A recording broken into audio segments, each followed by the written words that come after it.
अस्सलामुअलैकुम and welcome to ease learning. आज हम ऑक्सफोर्ड प्रोग्रेसिव इंग्लिश बुक 7 का यूनिट नंबर 2 करेंगे एलिफेंट्स, जिसका हम टॉपिक कर रहे थे रिवेंज। इसकी हम पैराग्राफ नंबर 7 की ट्रांसलेशन करेंगे। वीडियो स्टार्ट करने से पहले आपसे रिक्वेस्ट है कि अगर आपने चैनल को सब्सक्राइब नहीं किया तो काइंडली सब्सक्राइब कर लीजिएगा। तो चलिए अपनी वीडियो को स्टार्ट करते हैं पैराग्राफ 7 से। जब थाइकिन वर्दना यानी बरामदे से बाहर आया तो उसके हाथ में एक लैंटर्न थी और दूसरे हाथ में इसकी हंटिंग राइफल थी और वो शू डॉग को मारना चाहता था। 10 फीट दूर थी टाई से शू डॉग। उसने अपना सर झुकाया जैसे वो स्ट्रक्चर को देख रही हो कि किस तरह टूटेगा। वो पुरानी एलिफेंट थी, ट्रेन थी, क्योंकि वो पहले हर्ड में काम कर चुकी थी। ऐसे जानवर बहुत माहिर होते हैं किसी भी चीज़ को तोड़ने में, और ऐसे माहिर एलिफेंट्स को एक लम्हा भी नहीं लगता और वो स्नैग यानी टेयर कर देते हैं लकड़ी को और अपने टारगेट पर हिट कर देते हैं। मिकी थाइगन अब बच नहीं सकता था क्योंकि शू डॉग ने अपनी पोजीशन ले ली थी। अब वो उसके बहुत करीब आ गई थी और मिकी अब इसको छोड़कर भाग नहीं सकता था। फिर उसने एलिफेंट को वहाँ हिट किया जहाँ उसने प्लान किया था, बहुत ही वल्नरेबल यानी ख़तरनाक जगह, जो कि वो जगह जो उसके कान और आँख के बीच में थी, वहाँ हिट किया राइफ़ल से।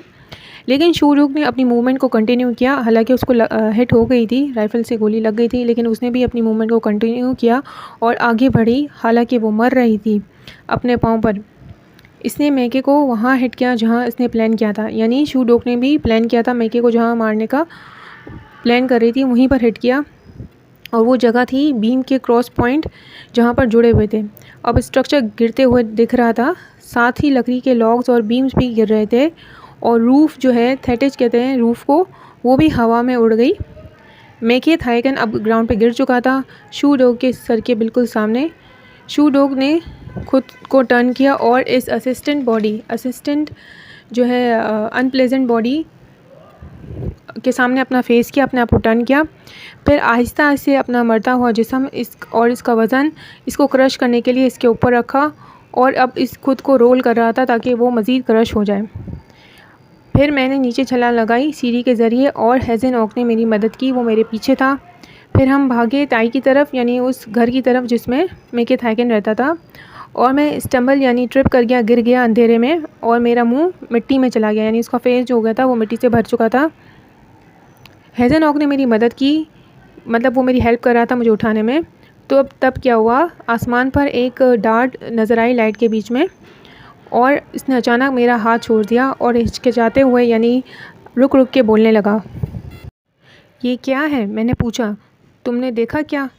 देखो ज़मीन की तरफ। दोबारा लाइट का फ्लैश हुआ और मैंने अपने सामने देखा कि एक बड़ा सा ऑर्नामेंट था शू डॉग के पाँव के निशान के पास, लेकिन साथ ही में एक छोटा सा शेपलेस जैसे ऑबलंग जैसा कुछ बना हुआ था, मार्क था।